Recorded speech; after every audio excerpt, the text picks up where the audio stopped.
السلام علیکم ناظرین، میں ہوں آپ کا ہوسٹ اویس چودھری۔ یہ پوڈ کاسٹ آپ دیکھ رہے ہیں directorate general population welfare health and population department government of Punjab کی جانب سے۔ ناظرین، بڑھتی ہوئی آبادی کے مسائل پر بات کرنے کے لیے آج ہمارے ساتھ موجود ہیں ماہر نفسیات خبیب کیانی صاحب۔ السلام علیکم سر۔ جی وعلیکم السلام، کیسے ہیں سر؟ Thank you. خیریت سے ہیں سر؟ جی بالکل ٹھیک ٹھاک۔ خبیب صاحب، یہ بتائیے کہ ایک متوازن خاندان کی بنیاد کے لیے ماں کی جسمانی صحت کے ساتھ ساتھ اس کی ذہنی صحت کتنی ضروری ہے؟ دیکھیں، ماں جو ہے وہ خاندان کی، آپ سمجھیے کہ ایک پیوٹ کے طور پہ جو ہے وہ کام کر رہی ہوتی ہے، جس کی گرد پورا خاندان گھوم رہا ہوتا ہے۔ اور ماں کی صحت کے بارے میں عام طور پر ہماری سوسائٹی میں یہ سمجھا جاتا ہے کہ اگر اس کو جسمانی آرام دے دیا جائے تو اس کے لیے کافی ہے۔ ایسا یہ ایک مت ہے۔ ماں کا ذہنی طور پر مطمئن ہونا، ماں کا ذہنی طور پر انرجیٹک فیل کرنا، اس کو جتنے ریسورسز جذباتی طور پر ایک دن کے لیے چاہیے اس کے پاس اتنے ریسورسز ہونا، یہ بہت امپورٹنٹ ہے۔ ہم بہت سارے کیسز میں دیکھتے ہیں کہ مائیں جو ہیں ان کے پاس جو بچوں کی تعداد ہے اور ان کے پاس جو گھر کے باقی ذمہ داریاں ہیں، یا بعض اوقات ورکنگ ویمن بھی ہیں، ان کے پاس جو اوور آل جذباتی ریسورسز ہوتے ہیں ایک دن گزارنے کے لیے، وہ ریسورسز ہم دیکھتے ہیں کہ دن 10 بجے یا 11 بجے جو ہے وہ ایگزاسٹ ہو چکے ہوتے ہیں اور دن پورے کا پورا پڑا ہوا ہوتا ہے۔ تو پھر ہوتا کیا ہے کہ ماں کی اپنی صحت بھی ڈسٹرب ہوتی ہے، ماں بچوں کے ساتھ یا اپنے، کیونکہ ہماری سوسائٹی ایک ایسی سوسائٹی ہے جس میں خاندان عموماً مل کر رہتے ہیں، تو بہت ساری ایک توقعات بھی ہوتی ہیں خواتین سے، درست یا صحیح ایک غلط بحث ہے۔ تو ماں کے اوپر بہت پریشر ہوتا ہے by mid of the day, اور وہ اس کو لگتا ہے کہ میں انڈر پرفارم کر رہی ہوں، اس کو لگتا ہے کہ میں اپنے بچوں کو دھیان نہیں دے پا رہی، اس کو لگتا ہے کہ میں شاید جس جگہ پہ رہ رہی ہوں اس جگہ کے اوپر جو ہے وہ پراپرلی کنٹریبیوٹ نہیں کر پا رہی، حالانکہ وہ کر رہی ہوتی ہے، لیکن بچوں کی تعداد میں توازن نہ ہونے کی وجہ سے اس کے جو جذباتی وسائل ہیں وہ بہت جلدی جو ہے وہ ختم ہو جاتے ہیں۔ تو بہتر یہی ہوتا ہے کہ جب آپ ماں کی صحت کے بارے میں سوچیں تو صرف اس کی جسمانی ضروریات، جسمانی آرام کے بارے میں مت سوچیں، ساتھ ساتھ یہ بھی سوچیں کہ ذہنی طور پر ہم اس ماں کے لیے کیا کیا سپورٹ دے سکتے ہیں۔ اور سب سے بڑی سپورٹ جو ماں کو دی جا سکتی ہے وہ ایک متوازن خاندان کی ہے، کہ آپ کے خاندان کے اندر جتنے بھی لوگ ہیں اس خاندان کے اندر وہ موجودہ وسائل کے اکارڈنگلی ہی ہونے چاہیے۔ اگر وسائل آپ کے پاس 2 بچوں کو پالنے کے ہیں یا 3 بچوں کو پالنے کے ہیں اور آپ نے 5 یا 6 بچے پیدا کیے ہوئے ہیں، تو it's a very simple equation کہ ماں by the mid of the day کہیں نہ کہیں پہ جا کر آؤٹ آف انرجی فیل کرے گی، جو کہ ان کے لیے شاید ایک دن کے لیے گزارا کرنا آسان ہو، 2 دن کے لیے، لیکن اگر آپ اسی پیٹرن کو for a number of days اور ویکس ریپیٹ کریں گے تو ایونچولی ذہنی صحت کے ساتھ ساتھ جسمانی صحت بھی ڈسٹرب ہوگی ماں کی۔ کیانی صاحب، بتائیے گا کہ آبادی اور ریسورسز میں عدم توازن لوگوں کی مینٹل ہیلتھ کو کس طرح متاثر کرتا ہے؟ یہ بڑا انٹرسٹنگ سوال ہے، اس لیے کیونکہ ہمارے یہاں لوگ یہ سمجھتے ہیں کہ اگر آپ ذہنی صحت کے بارے میں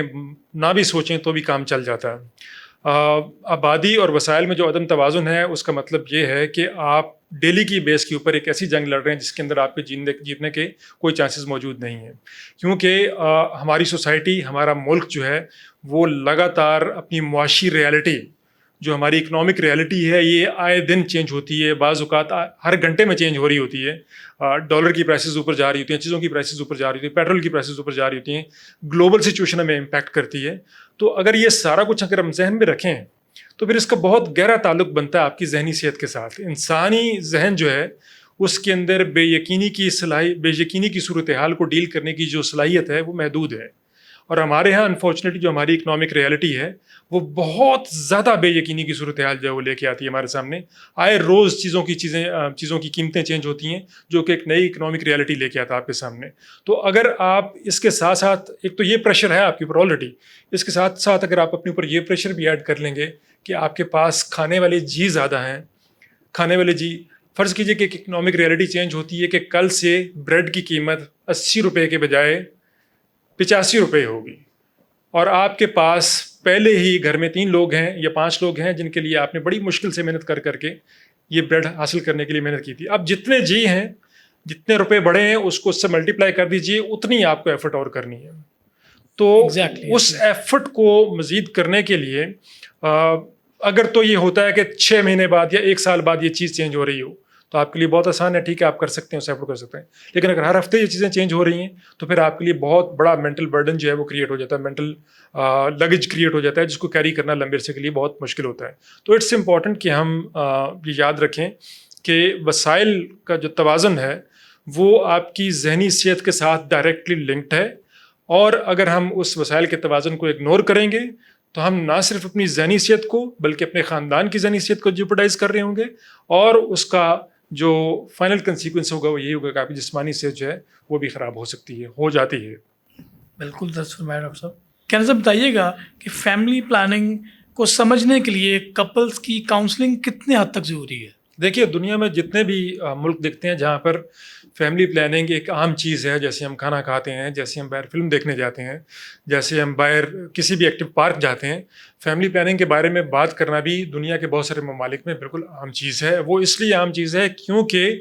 اس کی کونسلنگ کو لازمی حصہ بنایا گیا ہے شادی کی تیاریوں کی۔ اگر ہم ایران کی مثال لیتے ہیں تو ایران کے اندر یہ ممکن نہیں ہے کہ آپ شادی سے قبل مشاورت جو ہوتی ہے خاندان کے بارے میں، کاؤنسلنگ جو ہوتی ہے وہ لیے بغیر آپ شادی کے لیے جائیں۔ لڑکا اور لڑکی دونوں کو جا کر جو ہے وہ مشاورت کا سرٹیفکیٹ لینا پڑتا ہے، اور وہ گورنمنٹ کے طے شدہ سائیکالوجسٹ یا کاؤنسلرز بیٹھے ہوتے ہیں جو ان کو آگے آنے والی زندگی کے تمام مسائل بشمول فیملی پلاننگ کے بارے میں جو ہے وہ کاؤنسلنگ فراہم کرتے ہیں۔ اور اسی وجہ سے اگر ہم ایران کو دیکھیں تو وہاں پر فیملی پلاننگ ایک بالکل عام چیز ہے، اور وہاں کی آبادی بھی جو ہے وہ بہت مناسب طریقے سے وہ آگے بڑھ رہی ہے۔ تو کاؤنسلنگ بہت بہت امپورٹنٹ ہے، اور اس کے بارے میں بات بہت کم ہوئی ہے ہماری سوسائٹی میں، اور بات کو آگے بڑھانا جو ہے وہ بہت امپورٹنٹ ہے، اور آگے بڑھانے کے اندر سوسائٹی کے مختلف سیکٹرز ہیں ان کو اپنا کردار ادا کرنا چاہیے۔ بیکاز اگر ہم کاؤنسلنگ نہیں دیں گے تو بیسیکلی یہی ہوگا، یہ ایسا ہی ہے جیسے آپ اپنے بچے کو کہیں کہ کل تمہارا ایک پیپر ہے، کس چیز کو ہوگا یہ ہم تمہیں نہیں بتا رہے،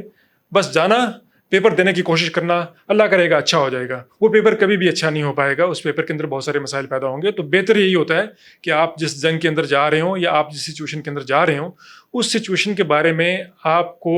بیسک نالج موجود ہو، اور اس سچویشن کے اندر کون سا فیصلہ کرنے سے کس قسم کے نتائج آ سکتے ہیں اس کے بارے میں آپ کے پاس علم ہو۔ اگر آپ کے پاس اس بارے میں علم موجود نہیں ہے اور آپ اس سچویشن کے اندر چلے جاتے ہیں، ہم مثال لے لیتے ہیں، ہم ایک پوڈ کاسٹ کو ریکارڈ کر رہے ہیں، اگر ہمارے پاس کوئی کوشچن نہ ہو، کوئی ٹاپک نہ ہو، کوئی گائیڈ لائن نہ ہو تو ہماری پوڈ کاسٹ کہاں جائے گی؟ کہیں پہ بھی نہیں جائے گی۔ تو اسی طریقے سے اگر آپ شادی جیسے اہم فیصلے کے اوپر جا رہے ہیں تو پھر آپ کو مشاورت لینی چاہیے، دی جانی چاہیے، اور سوسائٹی کو خاندان کے لیول کے اوپر، فرد کے لیول کے اوپر، معاشرے کے لیول کے اوپر اس مشاورت کے لیے ایک انیبلنگ انوائرمنٹ کریٹ کرنا چاہیے، تاکہ لوگ نئے کپلز جو ہیں اس کے بارے میں بڑی آسانی سے انفارمیشن حاصل کر سکیں۔ بالکل درست فرمایا۔ کیا صاحب بتائیے گا کہ میڈیا اور اوپینین میکرز فیملی پلاننگ کی اویئرنیس کریٹ کرنے میں کس حد تک مددگار ثابت ہو سکتے ہیں؟ تو اس میں جو ایفرٹس ہیں سارے اوپینین میکرز کی، جن لوگوں کا انفلوئنس ہے وہ بہت امپورٹنٹ ہے، اور directorate general population welfare, health and population department, اور بہت سارے جو اور اسٹیک ہولڈرز ہیں جیسے کہ گرین اسٹار سوشل مارکیٹ ان پاکستان جو ہے، دے آر آل کنٹریبیوٹنگ کہ ہم کسی طریقے سے جو ہے اس آبادی کے مسئلے کو پراپرلی ہائی لائٹ کر پائیں، اور جو توجہ اس کو دی جانی چاہیے وہ توجہ دے پائیں۔ دیکھیے، ان کا رول بہت زیادہ وائٹل ہے، بیکاز میڈیا جو ہے وہ کسی بھی چیز کو نارملائز کرنے میں یا اسٹگمٹائز کرنے میں، دونوں صورتوں میں میڈیا جو ہے وہ بہت امپورٹنٹ رول پلے کرتا ہے۔ تو میڈیا کے اندر جتنے بھی چینلز ہیں رائٹ نو ہم دیکھتے ہیں کہ ہر بندہ جو ہے وہ ورٹیکل اسکرین کے اوپر بیٹھا ہوا ہے، they are constantly watching reels, ٹھیک ہے؟ تو اگر ہم اس طرح کا کانٹینٹ بناتے ہیں جو کہ انگیجنگ کانٹینٹ ہے، اور ہم اس ایشو کے بارے میں بات چیت کو نارملائز کرنے کے لیے اپنا پیچن کرتے ہیں، اپنا کچھ نہ کچھ کنٹریبیوشن پیچن کرتے ہیں، تو پھر چیزیں بہت تیزی سے آگے کی طرف بڑھ سکتی ہیں۔ اور اوپینین میکر جتنے بھی لوگ ہوتے ہیں جن کی بات کو لوگ فالو کرتے ہیں، جن کی بات کو لوگ سمجھتے ہیں، ان کو اس ٹاپک کے اوپر پڑھنا چاہیے، ان کو اس ٹاپک کے بارے میں اپنی ذمہ داری کو محسوس کرنا چاہیے، اور اس ٹاپک کو اپنی بات چیت کا حصہ بنانا چاہیے، کیونکہ اگر ہم نے ایسا نہیں کیا تو ہم ایک ایسے سچویشن کے اندر جا رہے ہیں جہاں پر ہمارے ملکی وسائل اور ہماری آبادی کے درمیان میں جو خلیج ہے وہ روز بروز جو ہے وہ بڑھتی جا رہی ہے، اور یہ خلیج جتنی بڑھے گی اتنا ہی ہماری سوسائٹی جو ہے وہ پرابلمس کا شکار ہو سکتی ہے۔ تو کوئی بھی فرد جو کہ کسی بھی لیول کے اوپر پبلک کے اوپر کوئی پازیٹیو انفلوئنس رکھتا ہے، کوئی بھی ادارہ، میڈیا یا کوئی بھی اور ادارہ کوئی انفلوئنس رکھتا ہے، تو اس کو انفلوئنس کو اس ایشو کو ہائی لائٹ کرنے کے لیے ضرور استعمال کرنا چاہیے۔ کیا صاحب بتائیے گا، آبادی کے مسائل کے حوالے سے یوتھ سائیکالوجی کو سمجھنا اور اسے شیپ دینا کس حد تک ضروری ہے؟ ہاں، یہ اچھا سوال اس لیے ہے کیونکہ پاکستان کی 64% آبادی 30 سال سے کم عمر کی ہے۔ بالکل۔ اب یہ سننے میں بڑا فینسی اسٹیٹ لگتا ہے کہ یار ایک ملک ہے جس کے اندر 100 میں سے 64 لوگ جو ہیں وہ 30 سال سے نیچے ہیں. تو فینسی اس لیے لگتا ہے کیونکہ ہمیں لگتا ہے کہ یار اتنے زیادہ نوجوان، یہ ملک تو دن بدن ترقی کر رہا ہوگا. لیکن اسی اسٹیٹ کے اندر ایک کیچ بھی ہے، وہ کیچ یہ ہے، لیکن حقیقت اس کے برعکس ہے. بالکل آپ کیچ یہ ہے کہ اگر آپ ان 64 لوگوں کو جو ان کے اندر موجود انرجی ہے، جسمانی انرجی، جذباتی انرجی، سائیکولوجیکل انرجی، اس کو اگر آپ پازیٹیو چینلز دے پائے تو پھر یہ آپ کے لیے اپرچونٹی ہے. مطلب آپ کہنا چاہ رہے ہیں کہ یہ جو 64 لوگ ہیں ان کو مس گائیڈڈ میزائل بننے سے بچانا چاہیے. بالکل بالکل، یہ بڑی اچھی ٹرم آپ نے یوز کی. اگر ہم نے ان کو پازیٹیو چینلز نہ دیے تو یہ ان گائیڈڈ میزائلز ہیں. ٹھیک ہے، جب آپ روڈ کے اوپر جا رہے ہوتے ہیں اور آپ کے پاس ایک فرد آتا ہے، ایک بچہ آتا ہے جس کے پاس لائسنس نہیں ہے اور وہ بائک تیز چلا رہا ہے، اس کو کوئی کنسرن نہیں ہے کہ اگلی بائک کے اوپر ایک بندہ جا رہا ہے جس نے ایک پریگنٹ خاتون کو بٹھایا ہوا ہے جو کہ 8 منتھس کی پریگنٹ ہے اور بائک کو آہستہ ہی چلانا ہے، اور وہ بائک وہاں سے جا کے مارتا ہے اس کو. وہ کیوں مار رہا ہے؟ وہ اس لیے مار رہا ہے بیکاز اس کو استاد، تعلیم، والدین، سوسائٹی، یہ سارے کے سارے چینلز ایجوکیٹ کرنے میں، ایک اچھا شہری بنانے میں ناکام ہوئے ہیں. وہ کس لیے ناکام ہوئے ہیں؟ اس لیے ناکام ہوئے ہیں کیونکہ ماں باپ کے پاس بہت زیادہ گمان یہ ہے کہ ضرورت سے زیادہ بچے، وسائل سے زیادہ بچے ہیں. اسکول کے اندر جس میں وہ پڑھ رہا ہے وہاں پر ایک ٹیچر کو 60 بچے پکڑا دیے ہیں پڑھانے کے لیے، ٹیچر کہاں سے اسے ایک بچے کے اوپر توجہ دے گا؟ سوسائٹی کے پاس ہر کوئی اپنے اپنے مسائل کے اندر الجھا ہوا ہے تو وہ اتنے زیادہ بچوں کو نہیں کیا. تو یہ 3-4 لیولز کے اوپر بچہ اگنور ہوا، اس کے بعد وہ اس جگہ پہ پہنچتا ہے جہاں پر وہ ایک ایسی جگہ پہ جہاں پر احتیاط کرنے کی ضرورت ہے وہاں پر احتیاط نہیں کر رہا. So it is very important کہ ہم ان ینگ لوگوں کو سمجھیں کہ ان کی نیڈس کیا ہیں اور ان نیڈس کو ایک پازیٹیو چینلز کے تھرو جو ہے وہ چینلائز کریں کہ وہ بہتر طریقے سے ان کی انرجی جو ہے وہ کسی پازیٹیو سائڈ کے اوپر جا سکے. اگر ہم ایسا نہیں کر پائے تو پھر یہی اپرچونٹی ہمارے لیے تھریٹ بن جائے گی. اور ینگ لوگوں کا، کیونکہ خاندان کے اندر ہمارے یہاں بڑی جلدی شادیاں ہو جاتی ہیں، ینگ لوگوں کا یہ جاننا کہ ہمارے آبادی کے مسائل کیا ہیں، ان آبادی کے مسائل کے بارے کو ذہن میں رکھتے ہوئے اپنے خاندان کو تشکیل دینا، اپنے وسائل کے بارے میں جاننا، اپنے بچوں کی ضروریات کے بارے میں وقت سے پہلے جاننا، اس وقت اکنامک ریالٹی کیا ہے اس کے بارے میں جاننا، یہ بہت امپورٹنٹ ہے. اگر یہ سب کچھ نہیں جانتے ہوں گے اور شادی جیسے فیصلے کے اندر جائیں گے تو پھر ہو سکتا ہے کہ وہ 10-12 بچے پیدا کر کے بیٹھے ہوئے ہوں اور ان 10-12 میں سے ایک کو پالنے کے وسائل یا 2 کو پالنے کے وسائل ہوں اور باقی 8-10 بچے جو ہیں باہر موٹر سائیکلیں چلا رہے ہوں، لوگوں کو مار رہے ہوں، پتنگیں اڑا رہے ہوں، لوگوں کے گلے کاٹ رہے ہوں یا موبائل چھین رہے ہوں. یہ سارے کے سارے بچے جو یہ کر رہے ہیں یہ ہمارے اپنے بچے ہیں، یہ بہت امپورٹنٹ بچے ہیں، لیکن یہ اگنور ہوئے ہیں اور ان کو ہم نے ہی اگنور کیا ہے. تو ہمیں ایسے حالات نہیں پیدا کرنے کہ ہمیں اس طرح کے بچوں کی تعداد بڑھائی جائے جو کہ اگنور ہوئے ہیں اور بعد میں اس طرح کی نیگیٹو ایکٹیویٹیز میں چلے جاتے ہیں. ہمیں اس طرح کے بچوں کے لیے حالات پیدا کرنے ہیں جو کہ وسائل اور توازن کو ذہن میں رکھ کر پیدا کیے گئے ہوں اور جن کی ذہنی، جسمانی، نفسیاتی، علمی تمام طرح کی ضروریات کا ہم اچھے طریقے سے خیال رکھ پا رہے ہیں. کیانی صاحب بتائیے گا، سوسائٹی میں بڑھتی ہوئی اسٹریس، ڈپریشن اور انزائٹی کو کم کرنے کے لیے فیملی پلاننگ کتنی ضروری ہے؟ دیکھیے، ہم نے پوری جو بات چیت کی وہ ہے یہ کہ اگر ایک انسان کے اوپر وہ بوجھ ڈالا جائے جس کو اٹھانے کے وہ قابل ہے تو پھر کیا ہوگا؟ پھر اس کے لیے آسانی ہوگی، جسمانی طور پر بھی، ذہنی طور پر بھی، جذباتی طور پر بھی. لیکن اگر ہم اس کے اوپر ایسے بوجھ ڈال دیں، ہم یقیناً انسان ہے اور انسان کے اوپر ضرورت سے زیادہ بوجھ ہلکا سا ڈلتا ہے تاکہ ہمارا اسٹریس مینجمنٹ کا جو مسئلہ ہے وہ بلڈ ہو، آہستہ آہستہ ہمارے اوپر اسٹریس بڑھتا جاتا ہے. لیکن اگر اس اسٹریس کے اندر کوئی پروپورشن موجود نہ ہو، اگر آپ ایک بندے سے کہیں جو کہ 3 بچوں کو پال سکتا ہے، اگر آپ اس کو اچانک سے کہتے ہیں کہ بھائی تم نے 10 بچے پالنے ہیں، کوئی بات نہیں، تو وہ کہاں سے پالے گا؟ اس کے لیے وہ کلیپس ہو جائے گا نا، تو وہ کہاں سے پالے گا؟ تو ہمیں بہتر یہ ہے کہ ہم اس چیز کو سمجھیں کہ کسی بھی انسان کے پاس جب ہم وسائل کو ڈیفائن کرتے ہیں نا کہ وسائل کتنے ہیں، تو ہم ایک غلطی یہ کر رہے ہوتے ہیں کہ ہم وسائل کو پیسے سے جوڑ دیتے ہیں. ایگزیکٹلی، میں یہی بات آپ سے کہنے لگا تھا کہ مالی وسائل کو ہی جوڑا جاتا ہے. وسائل کے حوالے سے ہم سوسائٹی کے جو وسائل ہیں، جو پورے ملک میں ہیں، ریاست کے پاس جو وسائل ہیں، ان کو ہم ایز اے وسائل نہیں گنتے. ہم صرف اپنے مالی جو معاملات ہوتے ہیں ان کو دیکھتے ہوئے اپنی فیملی کو پلان کر رہے ہوتے ہیں. جی ہاں، اور اگر ہم، آپ کی بات یہ بھی درست ہے، اگر ہم صرف اپنے طور پر بھی دیکھیں تو اگر میرے پاس کروڑوں روپیہ ہے اور میں 10 بچے پیدا کرتا ہوں لیکن کروڑوں روپیہ ہونے کے ساتھ میرے پاس وقت نہیں ہے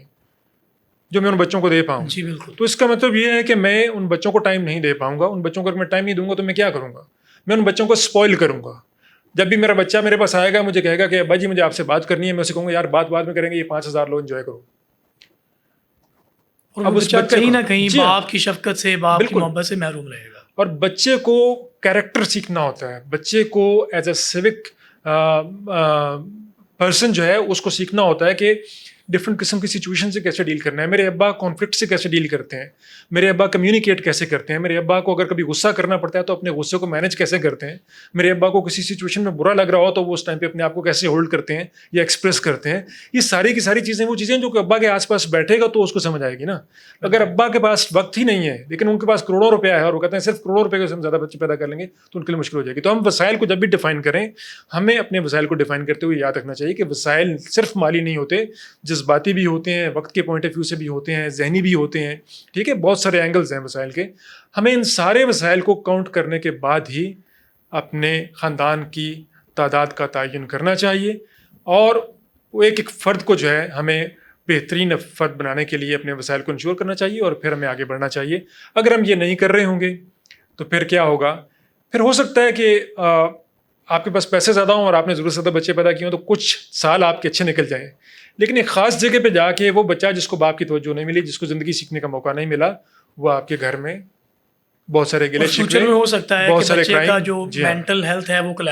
کلیپس کر جائے بیکاز اس کو کوئی گائیڈنس نہیں ملی. اس کو صرف ایک ہی طریقہ زندگی گزارنے کا پتہ ہے, اور وہ طریقہ یہ ہے کہ جب بھی آپ کو کچھ چاہیے ہو, آپ کو بات چیت کرنی ہو, تو آپ جا کے کسی میٹیریل چیز کو لیں پیسے سے اور اس سے انجوائے کریں. ہیومن انٹریکشن کیا ہوتا ہے, ڈیپ ہیومن انڈرسٹینڈنگ کیا ہوتی ہے, دوسرے انسان کے ساتھ بیٹھ کر وقت گزارنا کیا ہوتا ہے, انسان کے دکھ درد کو سمجھنا کیا ہوتا ہے, یہ سب کچھ اس کو نہیں پتا ہوگا. اور یہ چیزیں جو بچہ آگے بڑھتا ہے اس کو چاہیے ہوں گی. تو اٹس امپورٹنٹ کہ ہم اس اینگل کو سمجھیں, کیونکہ اگر اس اینگل کو ہم نہیں سمجھیں گے تو انگزائٹی, ڈپریشن, جتنا بھی آپ کا سوال ہے, وہ ساری کی ساری چیزیں نیچرل پروڈکٹ ہیں. اس کے اندر ہم نہیں کہہ رہے کہ کچھ ہو سکتی ہیں, ہم کہہ رہے ہیں کہ اگر یہ سب کچھ ہوگا, وسائل اور آپ کے مسائل میں توازن نہیں ہوگا, تو پھر یہ نیچرل پروڈکٹ ہے کہ آپ کے اوپر ذہنی دباؤ آئے گا. اور اس ذہنی دباؤ سے بچنے کا ایک بہترین طریقہ یہ ہے کہ ہم زندگی کو بہتر طریقے سے پلان کریں, جیسے ہم ہر چیز کے لیے پلان کرتے ہیں. Family planning is just like any other planning. یہ پوڈ کاسٹ پلانڈ ہو رہی ہے, اچھی ہو رہی ہے. یہ پلانڈ نہ ہوتی, بری ہوتی. یہ انٹریکشن, آپ نے اپنا اٹائر آج پلان کیا ہے, یو آر لکنگ ایکسلنٹ ماشاء اللہ, اس کو آپ پلان نہ کرتے تو چیزیں گڑبڑ ہو جاتی ہیں. It's very simple. Thank you Khubaib sahab. ناظرین, آج آپ نے ماہر نفسیات خبیب کیانی صاحب کی گفتگو سنی. امید ہے کہ فیملی پلاننگ میں, اپنے خاندان کو متوازن رکھنے میں اور اپنے وسائل کے مطابق اپنے گھر کی آبادی کو بڑھانے میں یہ پوڈ کاسٹ آپ کے لیے مددگار ثابت ہوگی. اپنے میزبان اویس چودھری کو اجازت دیجیے.